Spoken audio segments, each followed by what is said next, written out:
आमच्याकडे दिली असती तर तत्कालीन तो जो मापाडी तिथं आहे आम्ही तात्काळ त्याला सांगून लगेच कारवाई करून संबंधित आडतदारावर आम्ही दंडात्मक कारवाई केली असती आणि तो प्रश्न तिथल्या तिथं मिटला असता. परंतु त्यावेळेस तुम्ही त्याचा आम्हाला कल्पना दिली नसल्यामुळं आता आम्हाला त्याच्यात काही जुन्या याच्यात कारवाई करता येणार नाही. परंतु भविष्यात असं कधी घडल्यास तुम्ही आमच्याकडं लेखी अर्ज करा, निश्चितपणे आम्ही त्याच्यावर योग्य ती कारवाई करण्याचा प्रयत्न करू. भास्कर बाबांनी एक प्रश्न उपस्थित केला, माऊली अप्पा गावडेचा सन्मान या ठिकाणी सर्व मान्यवरांच्या शुभ हस्ते संपन्न केला जाईल. माऊली अप्पांचं या बाजार समितीसाठी खूप मोठं योगदान राहिलेलं आहे. त्यांच्याच कार्यकाळात या बाजार समितीमध्ये अनेक विकास कामं झालेली आहेत. निश्चितपणे त्यांच्या कार्याचा योग्य तो बहुमान बाजार समितीच्या वतीने केला जाईल. भरतराव चिखलेंनी या ठिकाणी प्रश्न उपस्थित केला पिंपळगाव रोडच्या अतिक्रमणाच्या संदर्भात.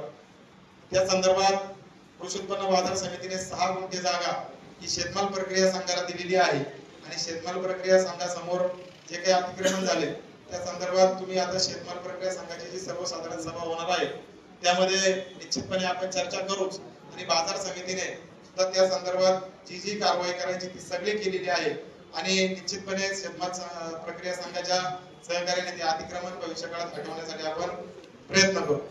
विशालराव वाबळेंनी तळेकरच्या संदर्भाने या ठिकाणी प्रश्न उपस्थित केला.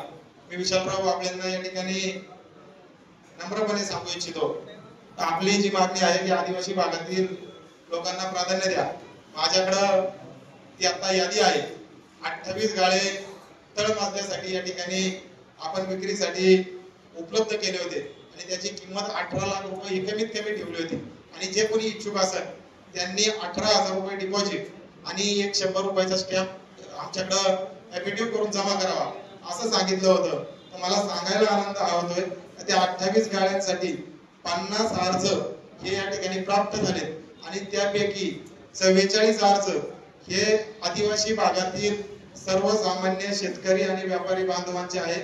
निश्चितपणे साहेबांच्या नंदा वळसे पाटील साहेबांच्या सूचनेनुसार आदिवासी भागातील लोकांसाठीच आणि आदिवासी भागातील शेतकऱ्यांसाठीच त्या ठिकाणी ते व्यापारी संकुल उभं राहणार आहे आणि भविष्यामध्ये ते 28च्या 28 पैकी बहुतांश सगळे गाळे हे आदिवासी भागातील लोकांनाच दिले जातील.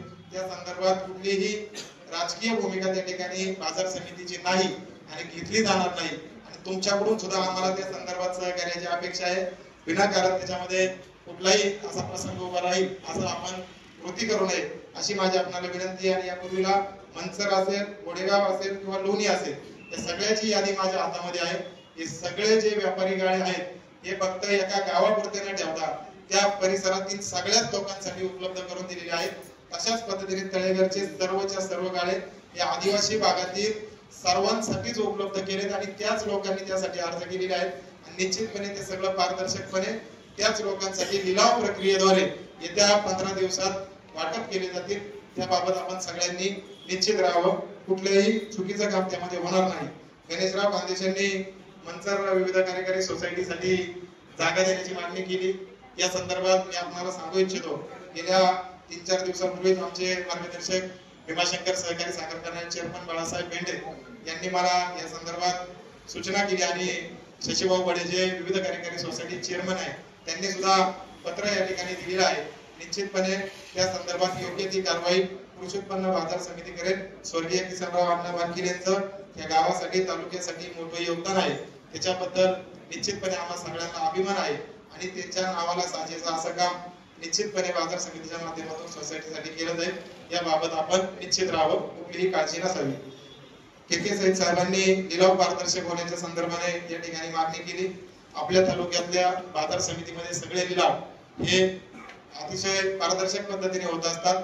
बाजार समितीचे अधिकारी या ठिकाणी स्वतः उभे असतात आणि या संदर्भात कुठली काही शंका उपस्थित होण्याचं काही कारण नाही आणि जरी काही शंका कोणाला आली तर थेट कधी पण आम्हाला संपर्क करा आणि यापुढील काळामध्ये अजून चांगल्या पद्धतीने पारदर्शकता येण्यासाठी जे जे काही आवश्यक आहे ते करण्याचा प्रयत्न निश्चितपणे के साहेब आम्ही करू. त्याबद्दल कुठलीही शंका नसावी. अनिलराव विखे पाटलांनी या ठिकाणी पेट्रोल पंपाच्या संदर्भाने प्रश्न उपस्थित केला. लोणी आणि तळेघर